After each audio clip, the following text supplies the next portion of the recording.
మూలస్థానేశ్వర స్వామి ఆలయం. ఈ ఆలయం నెల్లూరులోని మూలాపేటలో ఉన్న ఒక పురాతన ఆలయం. ఈ ఆలయం శ్రీ భువనేశ్వరి సమేత మూలస్థానేశ్వర స్వామికి అంకితం చేయబడింది. ఈ ఆలయం 6వ శతాబ్దానికి చెందిన ఆలయమని చెప్తూ ఉంటారు. శివరాత్రి నాడు ఈ దేవాలయంలో అంగరంగ వైభవంగా ఉత్సవాలు నిర్వహిస్తారు. ఈ దేవాలయం మహిమాన్వితమైనదని, ఇక్కడ శివలింగాన్ని పూజిస్తే కోరికలు ఫలిస్తాయనేది ఇక్కడికి వచ్చే భక్తుల విశ్వాసం. మహాభారతాన్ని తెలుగులోకి అనువదించిన మహాకవి తిక్కన్న సోమయాజి ఈ దేవాలయంలో శివుణ్ణి పూజించిన తర్వాతే తన రచనను ప్రారంభించారని కూడా చెప్తూ ఉంటారు.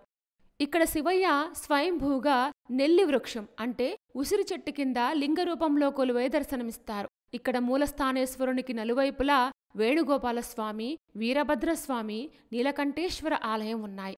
ఈ ఆలయానికి దక్షిణ భాగంలో సహస్రలింగేశ్వర స్వామి ఆలయం ప్రతిష్ఠించబడింది. ఈ దేవాలయంలోని స్వామివారిని అగస్త్య మహర్షి ప్రతిష్ఠించినట్లుగా పురాణాల ద్వారా తెలుస్తోంది. ఈ సహస్రలింగేశ్వర స్వామివారికి ఒకసారి అభిషేకం చేస్తే 1008 శివలింగాలకు అభిషేకం చేసిన ఫలితం వస్తుందట.